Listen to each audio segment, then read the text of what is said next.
Hi hello friends, ಎಲ್ಲರಿಗೂ ಕೂಡ ನಮಸ್ತೆ.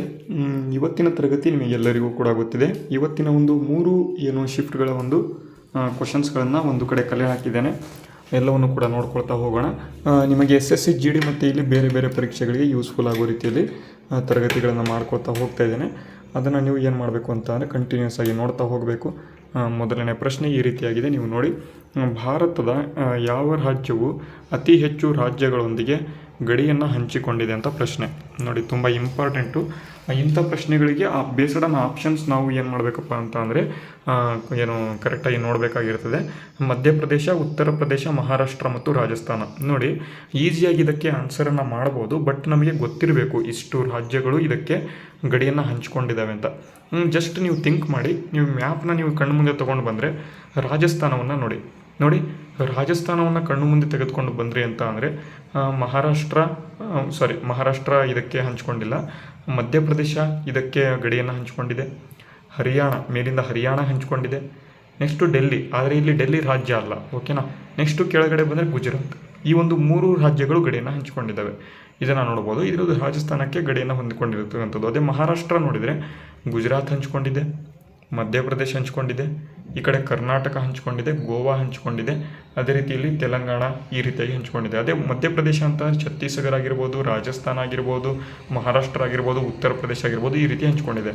ಅದೇ ಉತ್ತರ ಪ್ರದೇಶವನ್ನು ನೋಡಿ ನೀವು, ಈ ಕಡೆ ಉತ್ತರಾಖಂಡ, ಈ ಕಡೆ ಹಿಮಾಚಲ ಪ್ರದೇಶ, ಬಿಹಾರ, ಜಾರ್ಖಂಡ, ನೆಕ್ಸ್ಟು ಇಲ್ಲಿ ಮಧ್ಯಪ್ರದೇಶ, ಈ ರೀತಿಯಾಗಿ 5ರಿಂದ 6 ರಾಜ್ಯಗಳನ್ನು ಏನು ಮಾಡಿದೆ ಅಂತ ಅಂದರೆ ಇದು ರಾಜ್ಯಗಳಲ್ಲಿ ಗಡಿಯನ್ನು ಹಂಚಿಕೊಂಡಿದೆ. ಹಾಗಾದರೆ ಯಾವುದು ಸರಿ ಅಂತಂದರೆ ಉತ್ತರ ಪ್ರದೇಶ ಇಲ್ಲಿ ಸರಿಯಾದ ಉತ್ತರ, ಓಕೆನಾ. ಇಂಥ ಪ್ರಶ್ನೆಗಳು ಕೇಳ್ತಾರೆ, ನಿಮಗೆ ಏನು ಮಾಡಬೇಕು ಅಂತ ಇಮ್ಮಿಡಿಯೇಟ್ ಗೊತ್ತಾಗೋದಿಲ್ಲ. ಇಂಥ ಪ್ರಶ್ನೆಗಳು ಆನ್ಸರ್ ಮಾಡಿದಾಗ, ಈ ಕ್ವಶನ್ ಬಂದಾಗ ನಿಮ್ಮ ಸಿಸ್ಟಮ್ ಮೇಲೆ ನಿಮಗೆ ಕಂಡಾಗ, ಅಂದರೆ ಕಂಪ್ಯೂಟರ್ ಸ್ಕ್ರೀನ್ ಮೇಲೆ ಕಂಡಾಗ ಇಮ್ಮಿಡಿಯೇಟಾಗಿ ಆನ್ಸರ್ ಮಾಡೋದಕ್ಕೆ ಬರೋಲ್ಲ ಇಂಥ ಕ್ವಶನ್ನು. ಯಾಕೆಂದರೆ ಕರೆಕ್ಟಾಗಿ ಗೆಸ್ ಮಾಡಬೇಕು ನಾವು. ಮಧ್ಯಪ್ರದೇಶ ನಮ್ಮ ಕಣ್ಣು ಮುಂದೆ ಮ್ಯಾಪ್ ಬಂದಾಗ ಮಾತ್ರ ನಮಗೆ ಗೆಸ್ ಮಾಡೋದಕ್ಕೆ ಸಾಧ್ಯ ಆಗ್ತದೆ. ಇಂಥ ಪ್ರಶ್ನೆಗಳು ಕೇಳ್ತಾರೆ, ನೆನ್ಪಿಟ್ಕೊಳ್ತಾ ಹೋಗಬೇಕು. ನೆಕ್ಸ್ಟ್ ಮುಂದಿನ ಪ್ರಶ್ನೆ, ಬ್ರಹ್ಮ ಸಮಾಜವನ್ನು ಸ್ಥಾಪನೆ ಮಾಡಿದವರು ಯಾರು ಅಂತ ಕೇಳಿದರೆ ಸ್ವಾಮಿ ದಯಾನಂದ ಸರಸ್ವತಿ, ರಾಜಾರಾಮ್ ಮೋಹನ್ ರಾಯ್, ಈಶ್ವರಚಂದ್ರ ವಿದ್ಯಾಸಾಗರ, ಕೇಶವ ಚಂದ್ರ ಸೇನ್ ಅಂತ ಕೊಟ್ಟಿದ್ದಾರೆ. ನೋಡಿ, ರಾಜಾರಾಮ್ ಮೋಹನ್ ರಾಯ್ ಅವರು ಬ್ರಹ್ಮ ಸಮಾಜವನ್ನು ಸ್ಥಾಪನೆಯನ್ನು ಮಾಡ್ತಾರೆ. ತುಂಬ ಇಂಪಾರ್ಟೆಂಟು. ರಾಜಾರಾಮ್ ಎಂಬತಕ್ಕಂಥ ಒಂದು ಬಿರುದನ್ನು ಯಾರು ಕೊಡ್ತಾರೆ ನೀವು ಕಾಮೆಂಟ್ ಮಾಡಬೇಕು, ಓಕೆನಾ. ಯಾರು ಕಾಮೆಂಟ್ ಮಾಡ್ತೀರಾ ನೋಡೋಣ. ರಾಜಾರಾಮ್ ಎಂಬತಕ್ಕಂಥ ಒಂದು ಬಿರುದು ಮೋಹನ್ ರಾಯ್ ಅವರಿಗೆ ಯಾರು ಕೊಡ್ತಾರೆ? ಒಬ್ಬ ರಾಜ ಕೊಡ್ತಾನೆ. ಆ ರಾಜನ ಹೆಸರು ಏನು ಅಂತ, ಮೊಘಲರ ರಾಜ ಕೊಡ್ತಾನೆ. ಹಿಂಟ್ ಕೊಡ್ತೇನೆ ನೋಡಿ, ಮೊಘಲರ ರಾಜ ಕೊಡ್ತಾನೆ. ಆ ರಾಜನ ಹೆಸರು ಏನಂತ ನೋಡೋಣ. ನೆಕ್ಸ್ಟು ಮುಂದಿನ ಪ್ರಶ್ನೆ, ಭಾರತದ ಸಂವಿಧಾನದ 14ನೇ ವಿಧಿಯು ಯಾವುದಕ್ಕೆ ಸಂಬಂಧಿಸಿದೆ ಅಂತ ಇಲ್ಲಿ ಕೇಳಿದ್ದಾರೆ. ಭಾರತದ ಸಂವಿಧಾನದ 14ನೇ ವಿಧಿಯು ಯಾವುದಕ್ಕೆ ಸಂಬಂಧ ಹೊಂದಿದೆ ಅಂತ ನೋಡಿ. Equal protection of loss and equality before law ಅಂತ. ಇದು ತುಂಬ important. Equal protection of loss ಮತ್ತು ಈಕ್ವಾಲಿಟಿ ಬಿಫೋರ್ ಲಾ ಅಂತ ಇದು 14ನೇ ವಿಧಿ ಹೇಳ್ತದೆ ಇಂಗ್ಲೀಷಲ್ಲಿ. ಅದೇ ಕನ್ನಡದಲ್ಲಿ ಕಾನೂನಿನ ಮುಂದೆ ಸಮಾನತೆ ಅಂತಕ್ಕಂಥದ್ದನ್ನು ಹೇಳ್ತದೆ, ಓಕೆನಾ. ಕಾನೂನಿನ ಮುಂದೆ ಸಮಾನತೆ ಅಂತಕ್ಕಂಥದ್ದನ್ನು ಹೇಳ್ತದೆ. ಅದಕ್ಕಾಗಿ ಯಾವುದಪ್ಪ ಇಲ್ಲಿ ಆಪ್ಷನ್ ಅಂತ ನೋಡೋದಾದರೆ option A is the right answer, ಓಕೆನಾ. ಅದೇ ರೀತಿ ಮುಂದಿನ ಪ್ರಶ್ನೆ, ಸೌರಮಂಡಲದ ಅತಿ ದೊಡ್ಡ ಗ್ರಹ ಯಾವುದು ಅಂತ ಕೇಳಿದ್ದಾರೆ. ತುಂಬ ಇಂಪಾರ್ಟೆಂಟ್ ನೋಡಿ. ಸೌರಮಂಡಲದ ಅತಿ ದೊಡ್ಡ ಗ್ರಹ ಯಾವುದು ಅಂತ ಕೇಳಿದರೆ ಗುರುಗ್ರಹ ಈ ಒಂದು ಸೌರಮಂಡಲದ ಅತ್ಯಂತ ದೊಡ್ಡ ಗ್ರಹ ಆಗಿದೆ. Option B is the right answer. ಇದು ಈಸಿ ಕ್ವಶನ್ಸ್ ಇವು ಎಲ್ಲವೂ ಕೂಡ. ನೆಕ್ಸ್ಟು ಟಫ್ ಕ್ವಶನ್ಸನ್ನು ಕೂಡ ನಾನು ಡಿಸ್ಕಸ್ ಮಾಡ್ತಾ ಹೋಗ್ತೇನೆ. SSC GD ಈಗ ತುಂಬ ಈಸಿನೇ ಕೇಳ್ತಾ ಇಲ್ಲ, ಒಂದು ಸ್ವಲ್ಪ ಟಫ್ ಕೂಡ ಕೇಳ್ತಾ ಇದೆ. ಅದನ್ನು ಕೂಡ ನೋಡ್ಕೊಳ್ತಾ ಹೋಗೋಣವಂತೆ. ನೆಕ್ಸ್ಟ್ ಮುಂದಿನ ಪ್ರಶ್ನೆ, ಮಾನವ ದೇಹದ ಸಾಮಾನ್ಯ ರಕ್ತದ ಒತ್ತಡ ಅಥವಾ ಬ್ಲಡ್ ಪ್ರೆಷರ್ ಎಷ್ಟು ಅಂತ. ಬ್ಲಡ್ ಪ್ರೆಷರ್ ಬಗ್ಗೆ ಪ್ರಶ್ನೆ ಕೇಳ್ತಾರೆ. ಎಷ್ಟು ಅಂತ ಕೇಳಿಬಿಟ್ಟಿದ್ದಾರೆ. ಎಷ್ಟಂತ ಅಂದರೆ 120/80 mmHg ಅಂತ. ಎಲ್ಲ ಕಡೆ ನೀವು ಕೇಳಿರ್ತೀರ. ಮತ್ತು ECG ಮಾಡಿಸೋರಾಗಿದೆ ಅಥವಾ ನೀವೇನಾದರೂ ಹಾಸ್ಪಿಟಲ್ಗೆ ಹೋದಾಗ ECG ಮಾಡಿಸ್ಕೊಂಡು ಬಂದಿದ್ರೆ ಇದು ಗೊತ್ತಾಗ್ತದೆ ನಿಮಗೆ. 120/80 ಅಂತ, 80ರಿಂದ 120 ಅಂತ, ಓಕೆನಾ. ಇದು ಮಾನವನ ದೇಹದ ಸಾಮಾನ್ಯವಾದ ಒಂದು ರಕ್ತದ ಒತ್ತಡ ಅಂತ ಕರಿತೇವೆ. Option A is the right answer. ಅದೇ ರೀತಿ ಮುಂದಿನ ಪ್ರಶ್ನೆ, ಗಾಂಧೀಜಿಯವರು ದಕ್ಷಿಣ ಆಫ್ರಿಕಾದಿಂದ ಭಾರತಕ್ಕೆ ಮರಳಿದ ವರ್ಷ ಯಾವುದು ಅಂತ ಕೇಳಿದರೆ ತುಂಬ ಇಂಪಾರ್ಟೆಂಟ್ ಇದು. ಯಾವಾಗಪ್ಪ ಮರಳ್ತಾರೆ ಅಂತ ಅಂದರೆ 1915ರಲ್ಲಿ ಮರಳ್ತಾರೆ. ಮತ್ತು 1916ರಲ್ಲಿ ಸಂಪೂರ್ಣ ಭಾರತವನ್ನು ಪ್ರವಾಸವನ್ನು ಕೈಗೊಳ್ತಾರೆ. ಅದು ಕೂಡ ನಿಮಗೆ ಗೊತ್ತಿರಬೇಕು ಅಂತ. ನೆಕ್ಸ್ಟ್ ಅದೇ ರೀತಿ ಮುಂದಿನ ಪ್ರಶ್ನೆ, ವಿಶ್ವಸಂಸ್ಥೆಯ ಪ್ರಸ್ತುತ ಮಹಾಪ್ರಧಾನಿ ಯಾರು ಅಂತ ಕೇಳಿದ್ದಾರೆ. ವಿಶ್ವಸಂಸ್ಥೆಯ ಪ್ರಸ್ತುತ ಮಹಾಪ್ರಧಾನಿ ಯಾರು ಅಂದರೆ ಚೇರ್ಮನ್ ಯಾರು ಅಂತ, ಹೆಡ್ ಯಾರು ಅಂತ. Ban Ki Moon, Antonio Guterres, Kofi Annan ಮತ್ತು ಟೆಡ್ರೋಸ್ ಅಧನಾಮ್ ಅಂತ ಕೊಟ್ಟಿದ್ದಾರೆ. ಇಲ್ಲಿ ಕೊಟ್ಟಿರ್ತಕ್ಕಂಥ ಆಪ್ಷನ್ಸ್ ಏನಿದ್ದಾವೆ, ಬನ್ ಕಿ ಮೂನ್ ಎಂಬತಕ್ಕಂಥ ಎಲ್ಲರೂ ಕೂಡ ಒಂದೊಂದು ಚೇರ್ಮನ್ಗಳೇ ಅವರು. ಆದರೆ ಇಲ್ಲಿ UN ಪ್ರಸ್ತುತ ಮಹಾಪ್ರಧಾನಿ ಯಾರಪ್ಪ ಅಂತ ಕೇಳಿದರೆ ಆಂಟೋನಿಯೋ ಗುಟೆರಸ್ ಅಂತ ಕರೀತಾರೆ. Option B is the right answer, ಓಕೆನಾ. ಅದೇ ರೀತಿ ಮುಂದಿನ ಪ್ರಶ್ನೆ, ರಣಜಿ ಟ್ರೋಫಿ ಎಲ್ಲರಿಗೂ ಕೂಡ ಗೊತ್ತಿರ್ತದೆ. ಕ್ರಿಕೆಟ್ ಆಡದವರೇ ಇಲ್ಲ, ಕ್ರಿಕೆಟ್ ಆಡದೆ ಸುಮ್ಮನೆ ಮನೇಲಿ ಕೂತ್ಕೊಂಡವ್ರು ಯಾರು ಇಲ್ಲವೇ ಇಲ್ಲ. ರಣಜಿ ಟ್ರೋಫಿ ಅಂದರೆ ಎಲ್ರಿಗೂ ಕೂಡ ಗೊತ್ತೇ ಇರ್ತದೆ. ರಣಜಿ ಟ್ರೋಫಿ ಯಾವ ಒಂದು ಆಟಕ್ಕೆ ಸಂಬಂಧ ಹೊಂದಿದೆ ಅಂತ ಪ್ರಶ್ನೆ ಕೇಳಿಬಿಟ್ರೆ ಎವ್ರಿ ಒನ್ ಅಂದರೆ ಒಂದು ಕಡೆಯಿಂದ ಎಲ್ಲರೂ ಕೂಡ ಆಪ್ಷನ್ ಕ್ರಿಕೆಟ್ ಅಂತ ಹಾಕಿಬಿಡ್ತಾರೆ. ಇಂಥ ಪ್ರಶ್ನೆ ತುಂಬ ಈಸಿ ಪ್ರಶ್ನೆ, ಓಕೆನಾ. ಕ್ರಿಕೆಟ್ ಯಾರ್ಯಾರಿಗೆ ಗೊತ್ತಿದೆ? ಕ್ರಿಕೆಟಲ್ಲಿ ನಾನು ಒಂದು ಈಸಿ ಕ್ವಶನ್ ಕೇಳ್ತೇನೆ, ಆಯಿತಾ. ಕ್ರಿಕೆಟಲ್ಲಿ ಎಷ್ಟು ಜನ ಒಳಾಂಗಣ ಎಷ್ಟು ಜನ ಆಡ್ತಾರೆ ಅಂತ ಕ್ರಿಕೆಟಲ್ಲಿ, ಓಕೆನಾ. ಎಷ್ಟು ಜನ ಆಡ್ತಾರೆ ಕಮೆಂಟ್ ಮಾಡಬೇಕು. ಯಾರಿಗೆ ಗೊತ್ತಿದೆ ನೋಡೋಣ, ಕಮೆಂಟ್ ಎಷ್ಟು ಜನ ಮಾಡ್ತೀರಾ ನೋಡೋಣ. ಅದೇ ರೀತಿ ಮುಂದಿನ ಪ್ರಶ್ನೆ, ಭಾರತದ ಸಂವಿಧಾನದ ಯಾವ ವಿಧಿಯು ತುರ್ತು ಪರಿಸ್ಥಿತಿಯ ಘೋಷಣೆಗೆ ಸಂಬಂಧ ಹೊಂದಿದೆ ಅಂತ ಪ್ರಶ್ನೆ. ಯಾವ ವಿಧಿಯ ಒಂದು ತುರ್ತು ಪರಿಸ್ಥಿತಿ ಘೋಷಣೆ ಅಂದರೆ ಎಮರ್ಜೆನ್ಸಿ ಘೋಷಣೆ ಮಾಡೋದು, ಅನೌನ್ಸ್ಮೆಂಟ್ ಮಾಡೋದು ಯಾವ ವಿಧಿ ಅಂತ ಕೇಳಿದರೆ ವಿಧಿ 352 ಅಥವಾ ಆರ್ಟಿಕಲ್ 352 ಅಂತ ಕರೀತಾರೆ. Option B is the right answer, ಓಕೆನಾ. ಅದೇ ರೀತಿ ಮುಂದಿನ ಪ್ರಶ್ನೆ, ಪರಿಸರ ವಿಜ್ಞಾನದಲ್ಲಿ ಓಝೋನ್ ಲೇಯರ್ ಅಥವಾ ಓಝೋನ್ ಪದರ ಅಂತ ಕರಿತೇವೆ.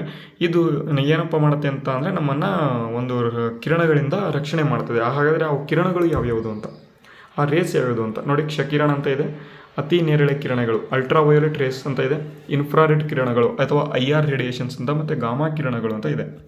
ಅತಿ ನೇರಳೆ ಕಿರಣಗಳು ಅಂತ ಅಂದರೆ ಅಲ್ಟ್ರಾ ವಯೋಲೆಟ್ ರೇಡಿಯೇಷನ್ಸ್ ಅಂತ ಕರೀತಾರೆ. Option B is the right answer. Ozone layer ಏನಿದೆ ಅಥವಾ ಓಝೋನ್ ಪದರ ಇದರಿಂದ ನಮ್ಮನ್ನು ರಕ್ಷಣೆ ಮಾಡ್ತದೆ. ಸೂರ್ಯನಿಂದ ಬರತಕ್ಕಂತಹ ಒಂದು ಬೆಳಕಿದೆ, ಅದರಲ್ಲಿ ಅಲ್ಟ್ರಾ ವಯೋಲೆಟ್ ರೇಸ್ ಕೂಡ ಇರ್ತದೆ.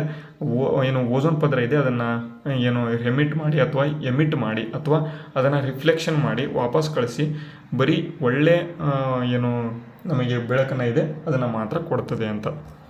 ಅದು ಓಝೋನ್ ಪದರ ನಮ್ಮನ್ನು ರಕ್ಷಣೆ ಮಾಡ್ತಾಯಿದೆ. ಆದರೆ ಈಗ ಪ್ರೆಸೆಂಟಾಗಿ ಓಝೋನ್ ಪದರ ನಮ್ಮ ಒಂದು ಕ್ಲೋರೋಫ್ಲೋರೋ ಕಾರ್ಬನ್ ಆಗಿರ್ಬೋದು ಅಥವಾ ಪೊಲ್ಯೂಷನ್ ಆಗಿರ್ಬೋದು ಅಥವಾ ಮಾಲಿನ್ಯ ಆಗಿರ್ಬೋದು, ಎಲ್ಲದರಿಂದ ಕೂಡಿ ಓಝೋನ್ ಪದರ ತೆಳುವಾಗ್ತಾ ಹೋಗ್ತಾ ಇದೆ.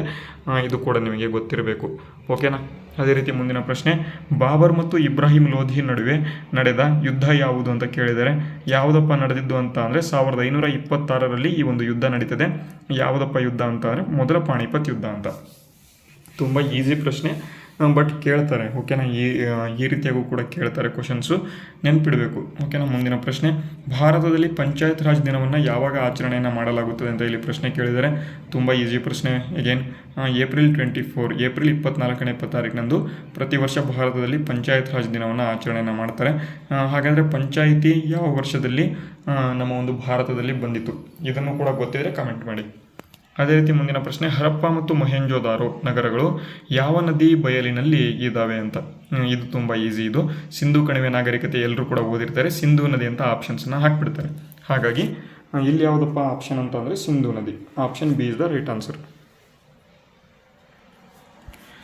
ಓಕೆ, ಅದೇ ರೀತಿ ಮುಂದಿನ ಪ್ರಶ್ನೆ ನೋಡೋಣ. ವಿದ್ಯುತ್ ಶಕ್ತಿಯ ವಾಣಿಜ್ಯ ಏಕಮಾನ ಕಮರ್ಷಿಯಲ್ ಯೂನಿಟ್ ಅಂತ ಕೇಳಿದ್ದಾರೆ. ನೋಡಿ, ನಾರ್ಮಲ್ ಯೂನಿಟ್ ಅಲ್ಲ, ಇಲ್ಲಿ ಕಮರ್ಷಿಯಲ್ ಯೂನಿಟ್ ಅಂತ ಬಂದಾಗ kW/h ಅಂತ ಬರ್ತದೆ.